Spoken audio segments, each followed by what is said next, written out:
नमस्कार मित्र, चंद्रकांत भी भट्ट अमेरिका से। मैंने सोचा कोई ऐसा आर्टिकल्स जो मैंने पढ़ा आप तक पहुंचाऊं और सभी लड़कियां और महिलाएं उसके लिए विशेष ध्यान दें कि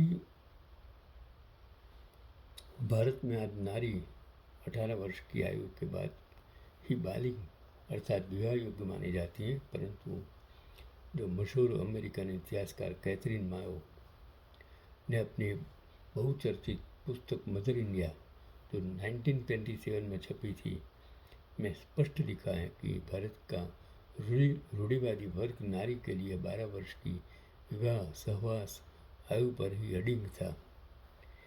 1860 में तो यह आयु 10 वर्ष थी ही। इसके 30 साल बाद 1891 में अंग्रेजी हुकूमत ने काफ़ी विरोध के बाद यह आयु 12 वर्ष कर दी।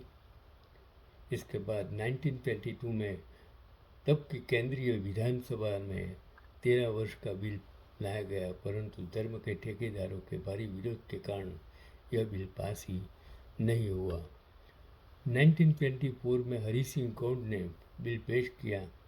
वे सहवास की आयु 14 वर्ष चाहते थे। इस बिल का सबसे ज़्यादा विरोध पंडित मदन मोहन मालवीय ने किया, जिसके लिए चाँद पत्रिका ने उन पर लानत भेजी थी और अंत में सिलेक्ट कमेटी ने 13 वर्ष पर सहमति दी और इस तरह 34 साल बाद 1925 में 13 वर्ष की सहवास आयु का बिल पास हुआ। 6 से 12 वर्ष की उम्र की बच्ची सेक्स का विरोध नहीं कर सकती थी।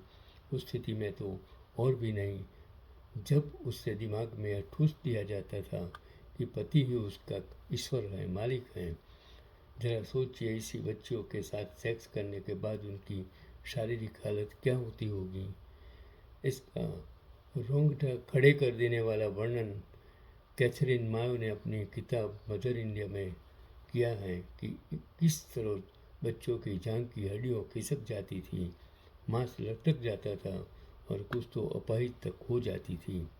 6 और 7 वर्ष की पत्नियों में कई तो विवाह के 3 दिन बाद ही तड़प तड़प कर मर जाती थी और स्त्रियों के लिए इतनी महान थी कि हमारी संस्कृति। अगर भारत में अंग्रेज नियम नहीं बदलते होते तो भारतीय नारी कभी भी उस नारकीय जीवन से, नरक के जीवन से बाहर आ नहीं सकती थी। संविधान बनने से पहले स्त्रियों का कोई अधिकार नहीं था। पुराने नियमानुसार बचपन में पिता के अंडर, जवानी में पति की दासी और बुढ़ापे में बेटे की कृपा पर निर्भर रहती थी। और बाबा साहब अम्बेडकर ने संविधान में इनको बराबरी का दर्ज दिया, संपत्ति का अधिकार, नौकरी में बराबरी का अधिकार। ये सब बाबा साहब अम्बेडकर और 1947 के बाद जो बना संविधान, आज़ादी के बाद जो चीज़ें कानूनन बनी उसकी वजह से। तो मैं और आगे आपको समझाऊँ कि भारत में कानूनन महिलाओं के लिए विवाह की न्यूनतम आयु 18 वर्ष की है,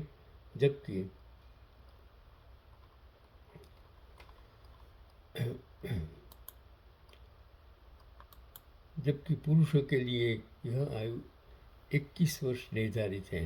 भारतीय बहुमत अधिनियम इंडियन मेजोरिटी एक्ट के तहत 18 वर्ष की आयु पूरी करने पर कोई भी व्यक्ति कानूनी रूप से बालिग वयस्क माना जाता है, लेकिन विवाह के मामले में स्त्री और पुरुष के लिए उम्र के अलग अलग मानक हैं। तो उसकी जो कानूनी ढांचा है उसको मैं समझाऊँ कि शारदा एक्ट 1929, इस कानून के तहत शुरुआत में लड़कियों की विवाह योग्य आयु 14 वर्ष और लड़कों की 18 वर्ष तय की गई थी। उसके बाद 1978 का संशोधन इस वर्ष कानून में बदलाव करके लड़कियों की न्यूनतम आयु बढ़ाकर 18 वर्ष और लड़कों की 21 वर्ष की गई। फिर बाल विवाह निषेध अधिनियम 2006 PCMA वर्तमान में इसी कानून के तहत 18 वर्ष से कम उम्र की लड़कियां या 21 वर्ष से कम उम्र के लड़के की शादी को बाल विवाह की श्रेणी में रखा गया है। और सभी धर्मों पर समान रूप से लागू होगा। हाल ही में इलाहाबाद हाई कोर्ट ने एक महत्वपूर्ण फैसला सुनाते हुए साफ किया है कि बाल विवाह निषेध अधिनियम 2006 और पॉस्को एक्ट CSO एक्ट देश के सभी नागरिकों पर समान रूप से लागू होते हैं। कोर्ट ने स्पष्ट किया कि मुस्लिम पर्सनल और शरिया के तरह प्यूबर्टी वयस्कता मासिक धर्म की शुरुआत की उम्र आमतौर पर 15 वर्ष में निकाह करने की दलील अब मान्य नहीं होगी और 18 वर्ष से कम उम्र की लड़की की शादी हर हाल में बाल विवाह ही मानी जाएगी। तो कहने का मतलब कोई भी स्त्री हो या पुरुष हो, उसके लिए शादी, लग्न, विवाह, क्योंकि हर धर्म में अलग अलग मानसिकता के साथ लोग जीते हैं। हर धर्म कुछ अलग अलग को, और हर राजकीय परिस्थिति में स्त्रियों का वर्षों से शोषण होता आया है और उस बीच अगर उसको प्रोटेक्शन देना है। अमेरिका में दरेक स्टेट के कायदे अलग अलग हैं। इंडिया में ऐसा कायदा सभी स्टेट के लिए अलग अलग हो ही नहीं सकता।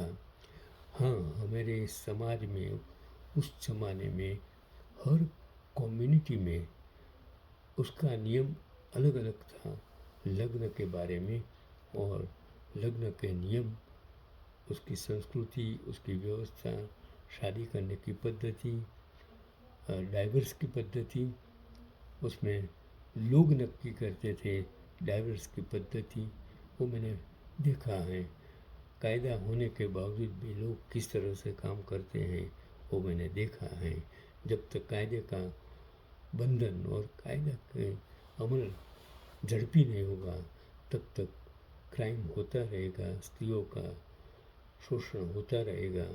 बलात्कार की हर संभावनाओं को आप फिर नकार नहीं सकते हैं जब तक कायदे का शासन नहीं होगा। यही आज का पैगाम।